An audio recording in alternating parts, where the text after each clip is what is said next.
ভজ রে মন মন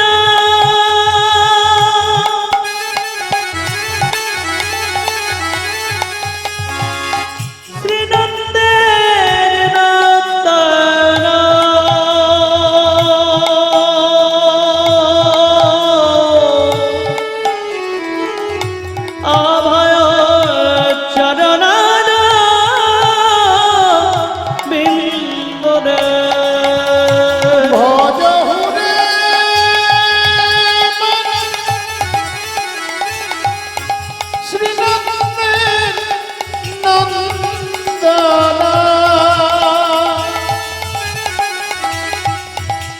অভয় চরণ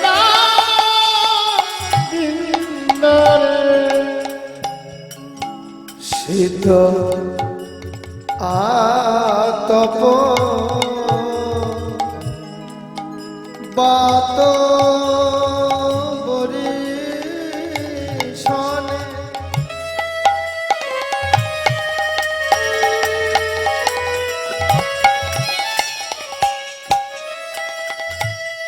এদিন জামিনী যা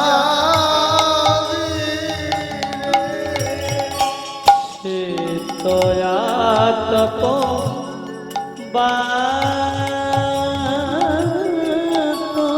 বরিশনে এ দিন জামিনী জাগিরে আস্তে আস্তে আস্তে জয়নিতায় শীত আতপ বাত বরিশনে এদিনও জামিনী জাগিরে। সকাল থেকে সারাদিনের একদিন হিসাব করার চেষ্টা করবেন যে সকাল থেকে রাত্রিতে ঘুমানোর আগে পর্যন্ত আমরা কত কথা বলি, বলতে পারবো বাবা? আজকে সকাল থেকে রাত্রি পর্যন্ত কতগুলো কথা বলেছি কেউ বলতে পারবো? পারবো না। সংখ্যায় কেউ বলতে পারবো না কতগুলো কথা বলেছি। তাই মহাজন দেখছেন সংখ্যায় যখন বলা যাবে না, জয় গৌ জয় গৌ জয় গৌ।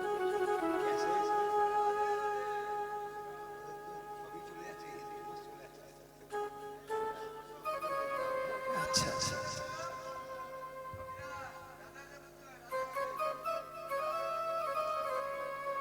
যাক, প্রসঙ্গে ফিরে আসুন। খুব মনোযোগ দিয়ে শুনবেন কথাগুলো, এই পদাবলীর কথাগুলো। সকাল থেকে রাত্রি পর্যন্ত কত কথা বলি কোনো হিসাব নেই। মহাজন দেখছেন হিসাব আর কি করে দেব, তাই বলছে বাত বরিশনে। বরিশন মানে আকাশ থেকে যখন বৃষ্টি হয়, কাউকে যদি জিজ্ঞেস করা হয় বাবু আজকে তোমার উঠোনে কত ফোঁটা বৃষ্টি পড়েছে, কেউ বলতে পারবে না। বৃষ্টির পরিমাপ যেমন আমরা কেউ বলতে পারি না, সকাল থেকে রাত্রি পর্যন্ত আমরা কতগুলো কথা বলি সেটাও কেউ বলতে পারি না। হরি বল হরি বল। কত কথা বলি, সংসারের কথা, কাজের কথা, স্ত্রীর সঙ্গে কথা, পুত্রের সঙ্গে কথা। একদিন ভেবে দেখো তো যে সারাদিনে যে এত কথা বললাম, এত কথা বললাম, এমন একটা সময় এলো মুখ আমার ক্লান্ত হয়ে গেল, আর কথা বলতে ইচ্ছে করছে না। এত কথা যে বললাম, এর মাঝে আমি কবার কৃষ্ণ কথা বলেছি। কথা বলতে বলতে মুখ ক্লান্ত, কিন্তু একবারও কৃষ্ণ কথা বলি না। হরি বল হরি বল। তাই তো মহাজন বলছে শীত আতপ বাত বরিশনে এদিন জামিনী জাগি। আর পারছি না,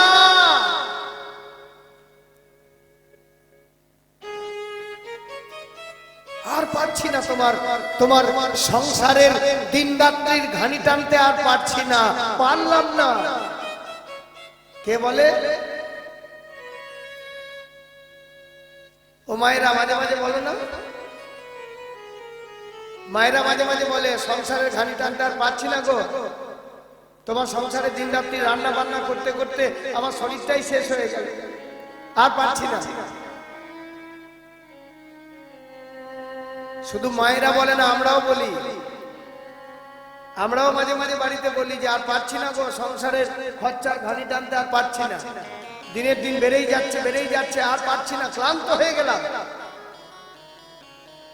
তা মায়েরা রান্না বান্না করে ক্লান্ত হয়ে গেল, সেবা করিয়ে ক্লান্ত হয়ে গেল, আর আমরা সেবার জোগাড় করে ক্লান্ত হয়ে গেল।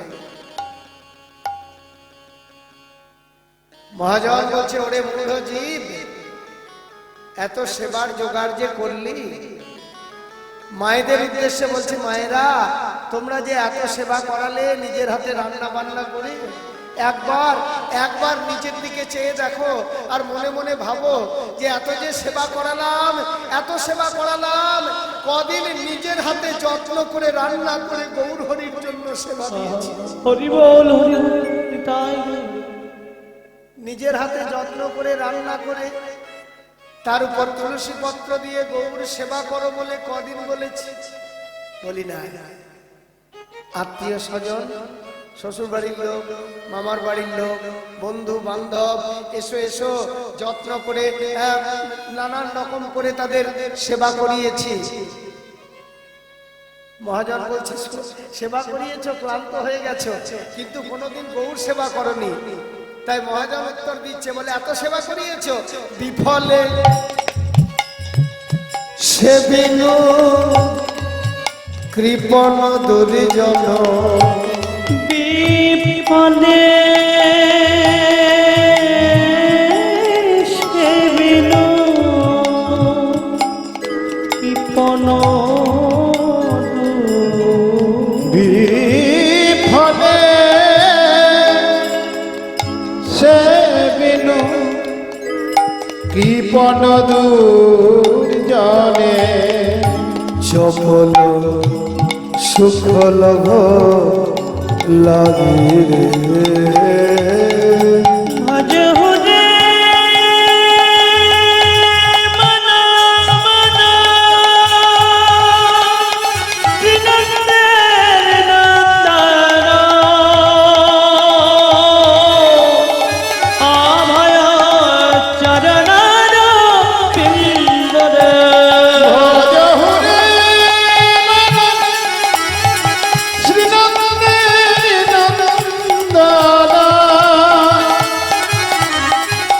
অভয় চরণার বিন্দরে, এ ধন যৌবন সাধের পুত্র পরিজন,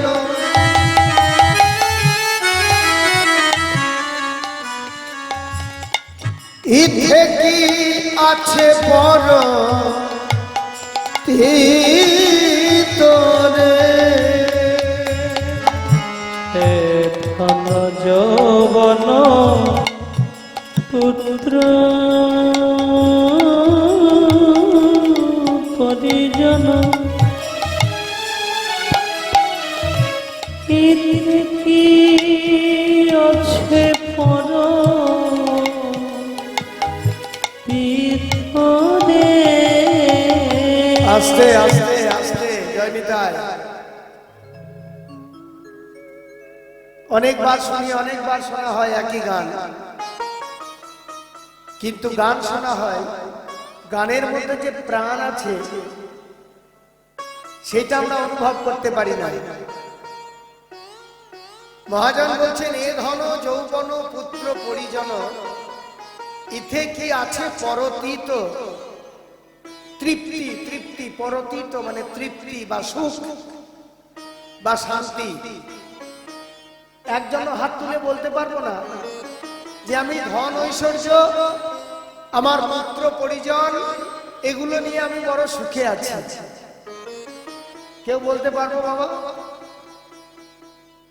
একজন ধনী ব্যক্তিকে যদি জিজ্ঞেস করা হয়, বাবা আপনার তো অনেক ধন সম্পদ, আপনার বাড়িতে তো খাওয়ার পড়ার অভাব নেই, কোনো দুঃখ নেই, আপনার কোনো অভাব নেই, আপনি তো বড় শান্তিতে আছেন।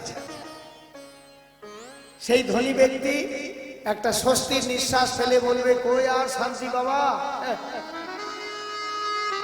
ঘরে খাওয়া দাওয়া প্রচুর থাকলে কি হবে? ঘরে খাওয়া দাওয়া প্রচুর থাকতে পারে, কিন্তু ডাক্তার বাবু লিখে দিয়েছেন আমি দিনের বেলায় 1 কাপ অন্ন আর রাতের বেলায় 2টো রুটি খেলে কিছুদিন বেঁচে থাকবো, আর যদি তার বেশি খাই তাহলেই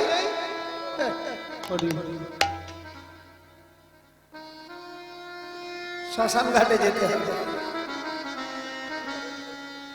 তাই প্রচুর থেকেই বা শান্তি কোথায়? এ ধন যৌবন যৌবন, এই দেহ যৌবন নিয়েও আমরা কেউ ভালো নেই বাবা। কারোর কোমরে ব্যথা, কারোর হাঁটুর ব্যথা, কারোর পেট ব্যথা, কারোর বুকে ব্যথা।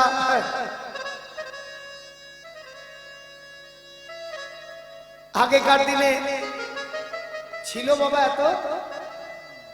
এত কিছু, আগের দিনে ছিল, শরীর ছিল, কিন্তু এখনকার যে নতুন নতুন কত রকমের রোগ দেখতেই পাচ্ছেন। হ্যাঁ, পাথর পাহাড়ে থাকার কথা, যে পাথর পাহাড়ে থাকার কথা, একটু পেট ব্যথা করছে, যান ডাক্তার বাবু একটু ছবি করে দেখবো, ছবি করে বলছে আপনার পেটে পাথর হয়েছে।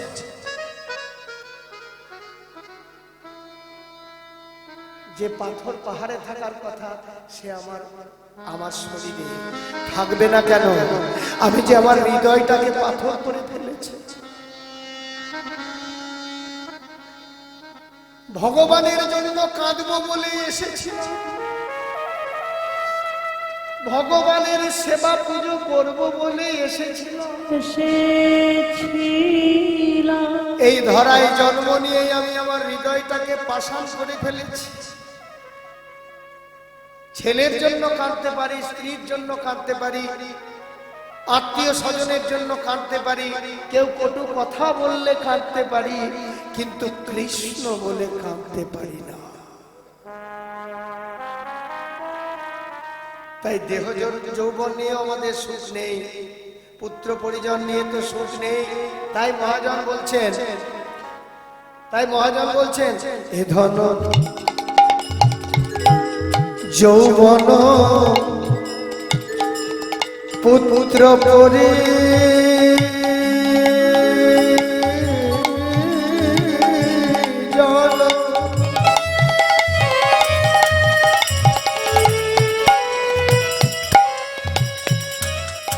ইথে কি আছে পর চিত্তনে।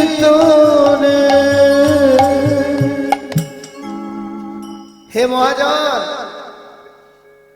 প্রশ্ন যাচ্ছে না মনে মনে যে কিছুতেই যদি সুখ নাই মহাজন, তাহলে আমাদের জীবনটা কেমন?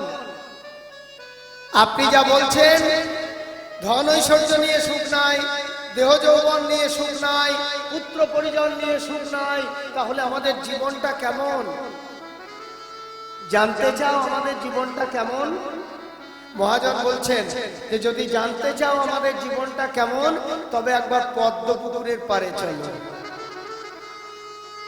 পদ্মপুকুরের পারে কেন বাবা? আমাদের জীবনটা জানতে পদ্মপুকুর পারে কেন যাবে? বলে পদ্মপুকুরের পারে গেলে তবেই জানবে তোমার জন্মটা কেমন। পদ্মপুকুরের পারে গেলে দেখবে পদ্ম পাতা জলের উপরে, আবার পদ্ম পাতার উপরেও বিন্দু বিন্দু জল, জলের উপরে পদ্ম পাতা, পদ্ম পাতার উপরে বিন্দু বিন্দু জল। মহাজনকে বলছে বাহ, সত্যি তো পদ্ম পাতার উপরে যে জলের বিন্দু, সেটা দেখতে তো অপূর্ব সুন্দর, এত সুন্দর দেখাচ্ছে, কিন্তু জানো কি, ওই যাকে দেখতে এত সুন্দর লাগছে সে পদ্ম পাতার উপর কতক্ষণ থাকবে নিজেই জানে না। পদ্ম পাতার উপরের জল কি জানে বাবা? পদ্ম পাতার উপরে কতক্ষণ থাকবে? দেখতে অতি সুন্দর লাগছে, কিন্তু একটু বাতাস দিলেই, জলটা একটু নড়ে গেলেই আবার পাতার জল জলের মধ্যে পড়ে মিশে যাবে। বলছে মহাজন, এর সঙ্গে আমাদের সম্পর্ক কি? বলে কেন ভাবতে পারছো না এই সংসারটা একটা পদ্ম পাতা, আর সেই পদ্ম পাতার উপরে আমি আপনি সবাই পদ্ম পাতার উপরে জলের বিন্দু। পদ্ম পাতার জল যেমন জানে না কতক্ষণ থাকবে, এই সংসার রূপী পদ্ম পাতার উপরে আমরা কেউ জানি না যে আমরা কতক্ষণ থাকবো। তাই তো মহাজন বলছেন কমল দল জল জীবন টলমল। কমল দল জল জীবন টল কমল দল দল জীবন টলমল। পদ্ম পাতার জলের মতো টলমল করছে জীবন। তাই আমাদের প্রত্যেকের উচিত কি, যে কোনো সময় মৃত্যু হতে পারে আমাদের, কোনো গ্যারান্টি নেই বাবা। হ্যাঁ, কোনো গ্যারান্টি নেই। কীর্তন করতে আসার সময় বাড়িতে বলে এসেছি যে বাবা আজকাল পরে পরশু বাড়ি ফিরবো, বলে এসেছি। কিন্তু সিস্টেম, আমি আমার সিস্টেমে বলে এসেছি, এটা আমার কথা। কিন্তু প্রভু জানেন ফিরবো কি না, আমরা কেউ জানি না। কিন্তু আমরা রক্ত মাংসে গড়া দেহ, তো রক্ত মাংসে গড়া দেহ দিয়ে আমরা মাঝে মাঝে ওই রকম কথা মাঝে মাঝে মানে সবসময় বলেই থাকি। কমল দল জল জীবন টলমল। কমল দল জল জীবন টলমল। হরি পদ নিথরে ভজনে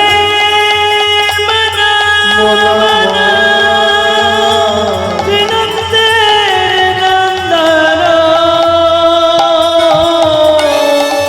আভয় চরণার বিন্দরে। ভজহুরে মন শ্রীনন্দের নন্দন অভয় চরণার বিন্দরে। আসতে হে মহাজন, তাহলে আমাদের জীবন আর পদ্ম পাতার জল এক জিনিস। পদ্ম পাতার জল যেমন যে কোনো সময় পড়ে যায়, আমরাও তাই যে কোনো সময় বলো হরি। তাহলে আমাদের কি করণীয়, কি করবো আমরা? মহাজন বলে দিয়েছেন সুন্দর করে কি কি করা কর্তব্য আমাদের, কি কি করতে হবে। শ্রবণ কীর্তন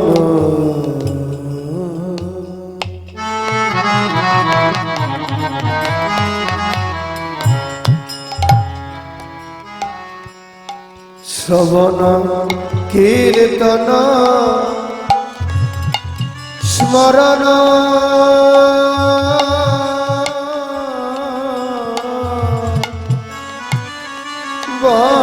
বন্দন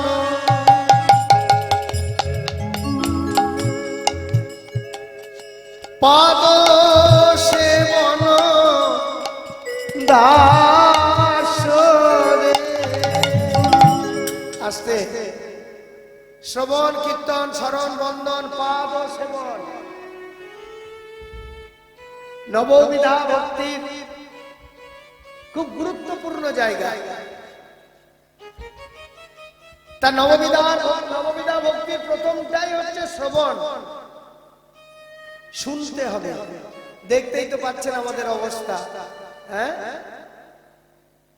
দাদা বাবা আমার তার সারা বছরের উপার্জন সেবায় ব্যয় করে দিয়ে এত সুন্দর আয়োজন করেছেন, কিন্তু আমরা এত অকৃতজ্ঞ যে সেই সেবাটাকে গ্রহণ করব। কতদিনের সুন্দর আয়োজন, এই সৌভাগ্য হয় কজনের? কিন্তু দেখুন শোনার কেউ আছে কি? তাই নববিধা ভক্তির প্রথমটাই তো নেই আমাদের। এখন হয়তো অনেকে বলবেন বাবা তোমরা এখন কীর্তন গাইতে এসেছো বলে বলছো, শুনতে বসলে তোমরাও কি রাত 10টা 11টার পরে আর কীর্তন শুনতে? অপ্রিয় সত্য কথা, কিন্তু এইটাই আমাদের স্বভাব। পারছি না, শুনছি, আচরণ করতে পারছি না। শুনছি, শুনছি না তা নয়, কিন্তু শুনে হরি বল, শ্রবণ করতে হবে। মহাজন শুধু শুনলেই হবে? মাঝে মাঝে শুনি, বলে না শুনলেই হবে না, শ্রবণের পরে কি আছে? শ্রবণ কীর্তন। কেননা দুই প্রভু মিলে সুরধনী গঙ্গার তীরে, দুই প্রভু মিলে সুরধনী গঙ্গার তীরে আলোচনা হচ্ছে। গৌর হরি বলছে, দাদা যারা কীর্তন করবে আর যারা কীর্তন শুনবে, এই দুই সম্প্রদায় আমার কৃপা লাভ করবে। নিতাই চাই তো আরো বড় দয়াল। উনি তখন সঙ্গে সঙ্গে বলছে যে ভাই রে, যারা শুনবে আর যারা গাইবে তারা শুধু তোর কৃপা পাবে, তাহলে তোর কৃপা পাবে না এমন জনই বেশি থাকবে। কেননা কজন কীর্তন গাইবে আর কজন কীর্তন শুনবে, আমি তো ঘুরে ঘুরে দেখছি ভাই। তাই তুই এমন একটা কিছু কর যাতে শুনবে যারা তারাও পাবে, যারা কীর্তন করবে তারাও পাবে, আরো অনেকে তোর কৃপা পাবে, এরকম কিছু একটা ব্যবস্থা কর। তখন গৌর হরি আবার বললেন যে দাদা সেই ব্যবস্থাটা না হয় তুমিই করো, কলিযুগকে তুমি বেশি ভালোবেসে ফেলেছো, তুমি তাদের জন্য একটা ব্যবস্থা করো। ওই সুরধনী গঙ্গার তীরে দাঁড়িয়ে বলেছিলেন, যারা কীর্তন করে, যারা কীর্তন শোনে, তারা গৌর কৃপা পাবে। আর কীর্তন করে আর কীর্তন শোনে, এই দুই সম্প্রদায়কে যারা সহযোগিতা করে, তারাও পূর্ণ কৃপা লাভ করবে আমার গৌর সুন্দরী। হরি বল, হরি বল। তাই শ্রবণ করলেই হবে না, কীর্তন করতে হবে। মহাজন আপনি আপনার মতো বলছেন কীর্তন করতে গেলে কত যন্ত্রপাতি, কত খোল করতাল লাগে, এইগুলো না থাকলে কি করে কীর্তন করব? এখন খোল এত যন্ত্রের কথা বাদ দিলাম, কীর্তন করতে গেলে দুটো করতাল তো লাগবেই বাবা। করতাল ছাড়া তো কীর্তন হবে না। মহাজন বলছে আমার গৌর এত কৃপণ নয়, জীবকে যখন জগতে পাঠিয়েছে প্রত্যেক জীবকে দুটো করতাল দিয়েই পাঠিয়েছে। কি গো, করতাল নেই? করতাল নেই সবার? সবার দুটো করে করতাল আছে। আর সেই করতাল দুটোকে কাজে লাগিয়ে হরি নাম করতে হবে। বসে বসে হরি নাম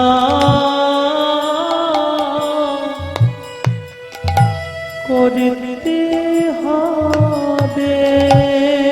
তোমারে করে করো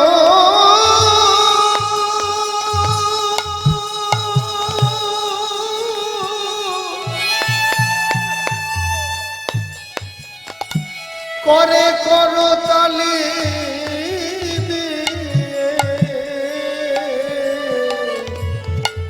হরি নাম করতে হবে। তোমার করে করা নিতাই গৌর হরি বল,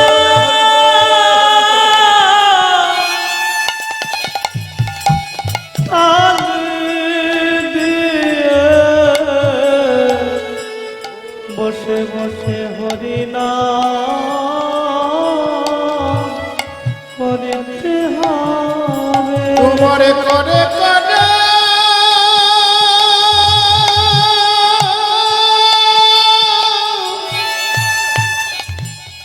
তালি দিয়ে বসে বসে হরি নাম করিতে হবে। হা গৌর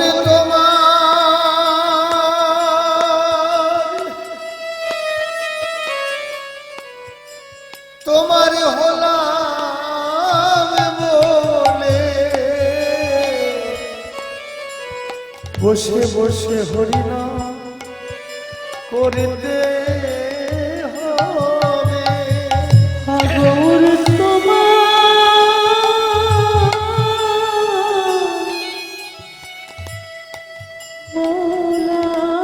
বলে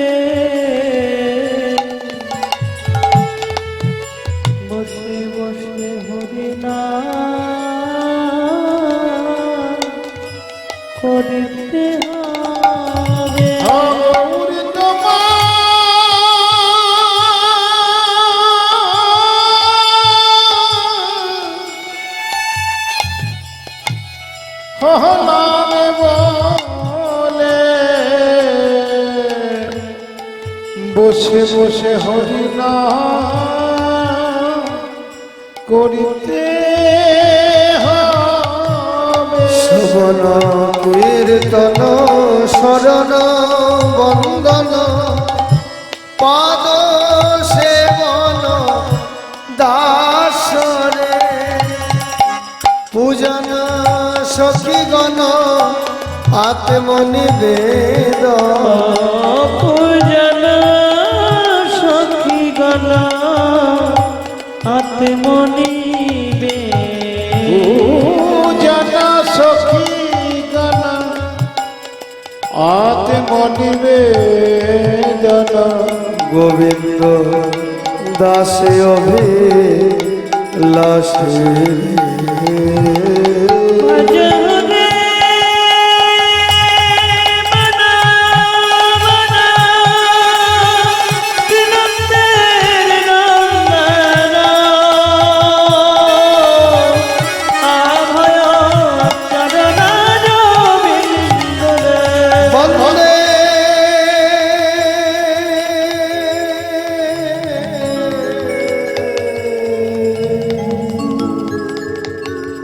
অহো শ্রী গুরু শ্রীযুথ পদ কমলম শ্রী গুরু বৈষ্ণবাংশ শ্রীরূপ সাগ্রজাত সহগণ রঘুনাথান্বিত তং সজীব সাদ্বৈতং সাবধূতং পরিজন সহিত কৃষ্ণ চৈতন্য দেব শ্রী রাধা কৃষ্ণ পদম সহগণ ললিতা শ্রী বিশাখানিত তপ্ত কাঞ্চন হেম গৌরাঙ্গী রাধে বৃন্দাবনেশ্বরী বৃষভানু সুতং দেবী প্রণমামি হরিপ্রিয়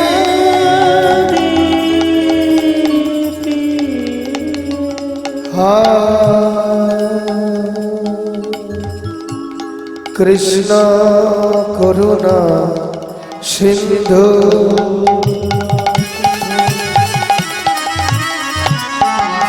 দীনবন্ধু জগৎপতে গোপেশ গোপিকা কান্তা রাধা কান্তা নমস্তুতে বৃন্দাবৈ তুলসী দেব্যৈ প্রিয়ায় কেশব সচ কৃষ্ণ ভক্তি প্রদে দেবী সত্যবতৈ নমো সত্য পাতক সংহন্তি সত্য দুঃখ বিনাশিনী সুখদা মোক্ষদা গঙ্গা গঙ্গৈব পরমা সর্বমঙ্গল মঙ্গলে শিবে সর্বার্থ সাধিকে শরণ্যে ত্র্যম্বকে গৌরী নারায়ণী নমস্তুতে সব শ্রোতা বৈষ্ণবে আমি করি নমস্কার পদধূলি দেহ সবে মস্তকে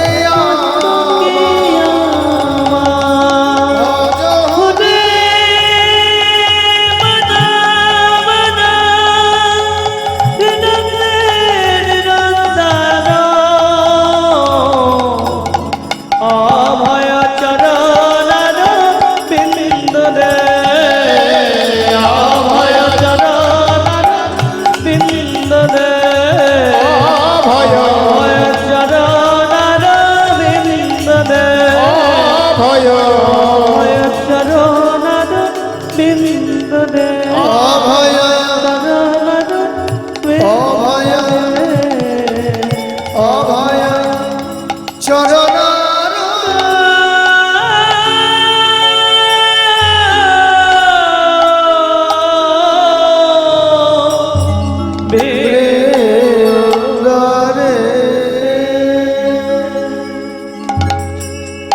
জয় নিতাই, জয় গৌর, জয় শ্রী রাধে।